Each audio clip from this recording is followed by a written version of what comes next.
நீங்க சொன்னீங்க எண்ணி 7ல இருந்து 20 காலப்பேரை காத்து கொடுப்பாரு. இந்த வெண்மை வெட்டி விளக்கு போட்டிருக்கிறேன், நல்லா இருக்குன்னு சொன்னீங்க.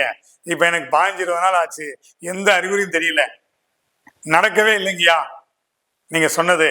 நீங்க பொய்யா சொல்லி வீடியோ போட்டிருக்கீங்க அப்படின்னு கேட்கிறா. அனைத்து பேருக்கு சொல்லுவோம், முழு நம்பிக்கையோட எண்ணி 7 நாள்ல நீ வெண்பூசணி போட்டாலும் சரி, அம்பாளுக்கு வந்து ஒரு திருவோல சீட்டு எழுதி கட்டினாலும் சரி, எண்ணி 7ல இருந்து 21 நாள் எங்க ஆலயத்துல நடத்தி கொடுத்த பிறகு உட்காந்து கேளு, ஐயா நடத்தி கொடுத்துருக்கா, சாமிக்கு என்ன செய்யணும் அப்படின்னு. இன்னொரு விஷயம், ராகு திசை. இன்னைக்கு ராகுக்கு எதுக்கு எல்லாமே நாகதோஷத்துக்கு பயந்துட்டு இருக்கீங்க. ஜோசியக்காரை நாகதிசையை பயன்படுத்தி விட்டியா, ராகுதிசையை பயன்படுத்தி விட்டியா, கேது சாருக்கு கல்யாணம் ஆக மாட்டேன்னு சொல்றாங்க. அத்தனை பேருக்கு சொல்றவங்களுக்கு நம்ம கோயில ஈசான புத்து, காஞ்சிபுரம் மாதிரி ஈசானத்துல புத்து அம்பாள். நம்ம கோயில்ல சிவன் மரத்துக்கு கொடிமரம் கிடையாது, நந்தி பகவான் கிடையாது. ஏன்னா கொடிமரத்தை பார்த்தா நேர புத்த பார்க்கணும்.